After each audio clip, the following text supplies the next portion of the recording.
আসসালামু আলাইকুম ফুটবল প্রেমীরা।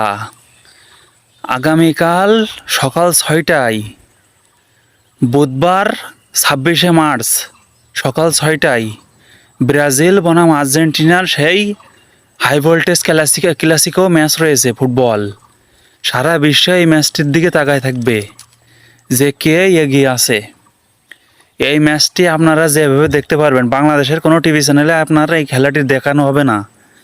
সব বাইরের দেশের টিভি চ্যানেলে দেখতে পারবেন, আপনারা ইন্টারনেটের মাধ্যমে ফেসবুক লাইভে দেখতে পারবেন।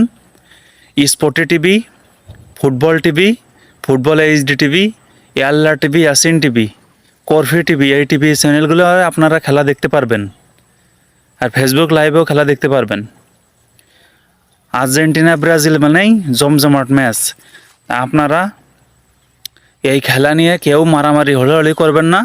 শুধু একজন একজনের সাপোর্ট করেন ঠিক আছে, কিন্তু কেউ কারোর এমন ধরনের কথা বললে গ্যাঞ্জাম বাঁধানোর সৃষ্টি করবেন না। কেন আর্জেন্টিনা ব্রাজিল দুইটাই খ্রিস্টান দেশ, তাদের খেলা দেখতে ভালো লাগে, কিন্তু আমাদের বাংলাদেশ কিন্তু ওরা ভালোভাবে চেনেও না। আমাদের বাংলাদেশে তারা আসেও না, বাংলাদেশের কোনো ত্রাণ মেরান অনুদানও দেয় না, অথচ বাংলাদেশের লোকেরা তাদের পাগল হয়ে খেলা দেখে।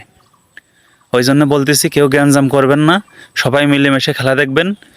আমাদের ভালো নিজের ভাই বাগা নিজের মা বাবা সবাই মিলে খেলা দেখবেন, কিন্তু কেউ কারোর সাথে গ্যাঞ্জাম করবেন না। খেলা শেষ হয়ে গেলে কিন্তু আমরা আবার যাতাই, কিন্তু খেলার ময়দানে একজন একজনের প্রতিপক্ষ হয়ে বিরোধী গ্যাঞ্জাম সৃষ্টি করবেন না। আমার এই বলে আমি বক্তব্য শেষ করছি। আপনাদের সবসময় ভালো উপদেশই দেবো, ভালো দলেই থাকবো। আসসালামু আলাইকুম। আপনারা সবাই ভালো থাকেন।